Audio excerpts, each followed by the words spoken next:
Alrighty YouTube, another one of Kip's Clips. So I've came across this article. It's from a Russian Jewish outlet. As you can see, it's available in Hebrew and Russian, and this is the English version. Don't really know much about it.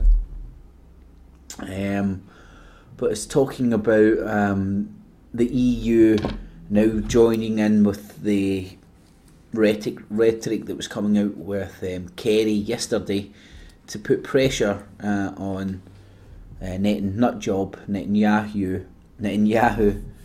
and well, let's have a wee look what was getting said yesterday. So John Kerry, they were even bringing out the big gun, the Anti Semite card, and I done a video yesterday, and that was my favourite picture from yesterday. Nut job. So the EU's now joined in on this bandwagon. This news came out late last night, so let's see what Press TV's got to say. The European envoy has said that Israel will face increasing isolation if talks between Israel and the Palestinian Authority fail. Now, just before I come back to this, let's see what was getting said yesterday. I need to find that. Yeah. Now, it's just timestamp. So this was out late last Sunday night, late Sunday night. And the US warns Israel over apparent distortion of John Kerry statements. And yet, in the days and continuing to this day, you will get them being misinterpreted. I mean, how could you misinterpret them? Would it be by John Kerry labelled an anti-Semite for warning of possible boycott of Israel? Now the Telegraph will defend that and say that, well, it was a right-wing politician in Israel that came out and said that John Kerry was an anti-Semite mouthpiece. But ultimately what they're doing is they're using the headline, the tagline, the thing that sticks in people's head. They're using the word anti-Semite and building up the picture like, oh my god, he's Hitler! He wants to gas people, and Nutjob can sit there and fucking just never. Let's not talk about Sharon's war crimes in Beirut and elsewhere. By the way, Jordan, I think it was the desert in Jordan, had some war crimes as well. Lots of places. That dead guy had lots of war crimes. Let's not talk about his war crimes. Let's not talk about your war crimes. Let's not talk about Israeli war crimes, white phosphorus, the numerous war crimes that you've amalgamated off the back of the Holocaust, and the sympathy that you portrayed, that you lived on and built a state upon. Got away with atrocity after atrocity after atrocity after atrocity after atrocity by shouting Hitler, Hitler, Hitler, Hitler, Holocaust, Holocaust, Holocaust, Holocaust, Hitler, Hitler, Hitler, Hitler, Holocaust, and the sham's over. And later on I'm going to do another video. And what is happening right now is that Israel is in need of a new Holocaust. People of the sympathy bank that built up with the Holocaust is... I mean, I've got a video up on my channel, and it's only available in certain countries. It's banned throughout Europe, and it's a documentary by David Cole, Auschwitz. David Cole, the full documentary. Go and check it out. It's an amazing one. It gives you an alternative narrative, an alternative point of view, and something that schools do not teach, and you need to question yourself why. And then you need to think, well, when I put that up on my channel, because I watched it and I thought it was very interesting, wanted to put it up for people's consideration, and I'm very glad I did. That's the second notice from YouTube I've had that somebody's had they've received a legal complaint about them. Now, the first one got investigated and then it got banned in certain countries. The second one, it just came through and said this is the same generic email. So it's obviously annoying somebody out there to have that information. Why? Is it lies? And you need to go and look into it. David Cole Auschwitz documentary. You should be able to find it somewhere. It's on my channel. Depending on how Nazi your government is in your country, you may be able to find it on my channel.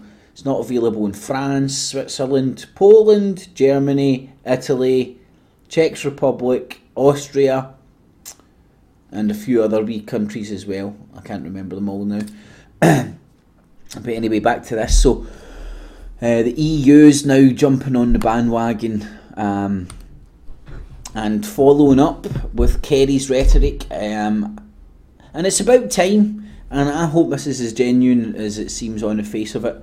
Ultimately, I think it will pan out to be much of a dog and pony show, puppet show. There won't really be much going on. It'll be all theatre. But I live in hope that there might be something that comes of this. Ultimately, I don't want a two-state solution. I would have a one-state solution, and within that one-state solution, there'd be no place for any religious supremacy, any supremacy or any racial supremacy in any apartheid policies. It would be doesn't have to be called Palestine. Doesn't have to be called Israel. Those places existed before the state of Israel.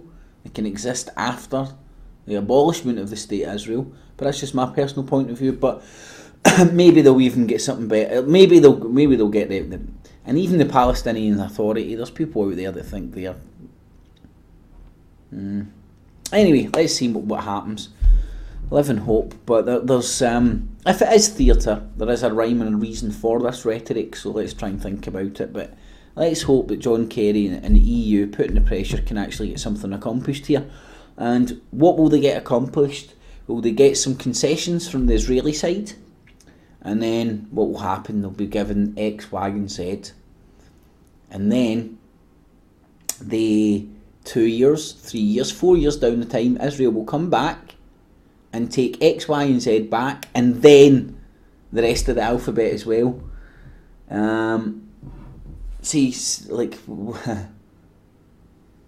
Generals in warfare will tell you need to know when to advance, you need to know when to retreat, and it's all about the end purpose. Strategically, sometimes you need to retreat a little to gain in the advance in the future, and these political strategists know this, and I have no faith of this place getting restored to a resemblance of peace, because ultimately, if you've got a two-state solution, you've got walls there. You don't need to hop, skip and a jump across the sea there to Northern Ireland to see walls don't work. That place still has the scars and still has the ongoing warfare and still has a lot of problems due to imperialism. So if the talks are wrecked as a result of an Israeli settlement construction announcement, then the blame will be put squarely on Israel's doorstep, said an EU ambassador to Israel, Lars Faborg Anderson, in an interview with an Israeli TV channel on Monday. On January the 22nd, the EU ambassador also warned that Israel will find itself increasingly isolated if it continues its illegal settlement constructions on occupied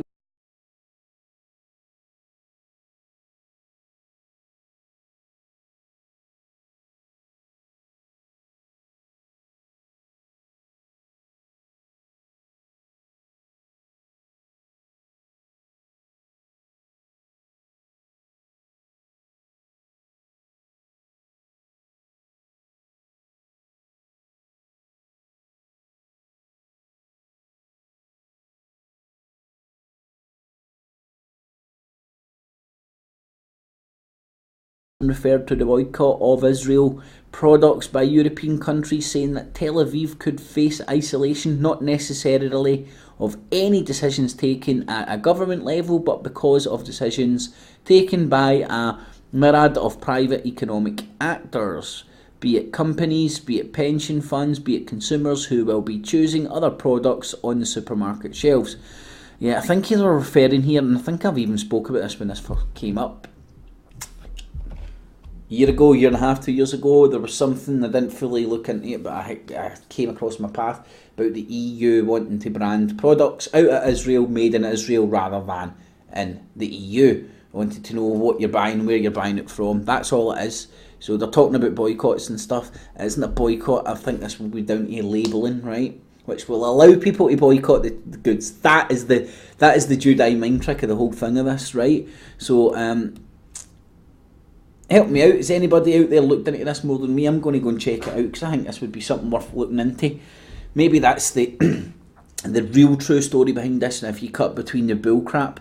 Because last time I did hear about this, I didn't know this was a continuation of that story. The light bulbs just went off in my head. But last time I heard about it was a labelling issue. Israel was punting goods. I think it was oranges, some fruit or something, whatever fruits you can grow in that neck of the wood. And they were punting them in the EU, and they were labelled made in the EU, or they weren't labelled made in Israel, one of the two. I might be getting a bit mixed up there. And there was a campaign to get them labelled made in Israel, or produced in Israel, or whatever. Do you make a fruit? Make an orange? But in a few years' time, you probably will, but hopefully not at the moment. But anyway, meanwhile, a global campaign is underway to boycott Israeli products in an effort to put an end to construction of illegal settlements in the occupied Palestinian territories. So what will happen? They're getting threatened to don't go ahead with this construction, or we'll boycott your stuff. They'll go ahead with the construction, build hundreds of stuff, and then they'll go, right, okay, sorry, and then the boycott will be off and it'll all be back to square one. But they would have built all those settlements, displaced all those people, put up those walls, put in the trenches, put up the boundaries. I mean, it was only, a couple of weeks ago or whatnot that if the Jewish community down in Manchester fucking built a wall, a symbolic wall round a 10 to 15 mile wall, roughly, if memory serves.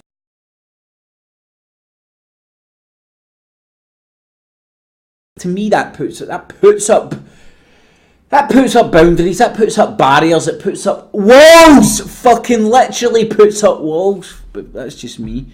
The presence and continued expansion of... I'll leave a link for that down below. Let's have a look. Failed Palestinian peace talks will hit Israeli in the pocket. Well, hit every Israeli in the pocket, sorry. That was Friday 31st of January, so this has been something. And then if you put in Kerry threatens Israel, Kerry never meant to threaten Israel, State Department. It's like Examiner. Look at all the sources. Washington Post, Guardian, Telegraph. Speaks volumes when you look at the sources and the timeline. See if you're ever interested to see, like, here's a tip for people who want to investigate stuff.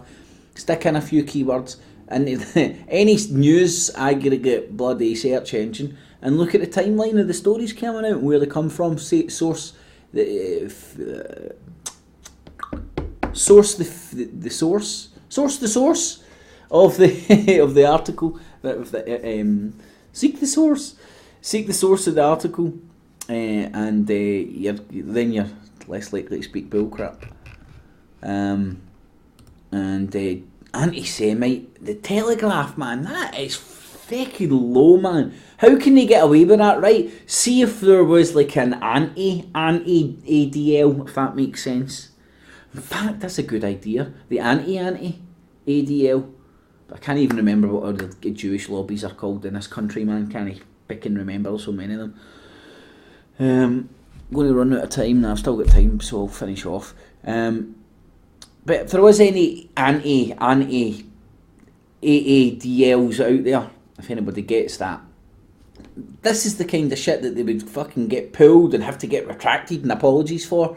Honest reporting in this country gets the BBC to make fucking apologies for stating facts sometimes. You didn't show enough blood when the Israeli baby was bleeding, when you showed more blood when the Palestinian families were dying. I swear to God, that's as ridiculous as it gets with the Judai mind tricks.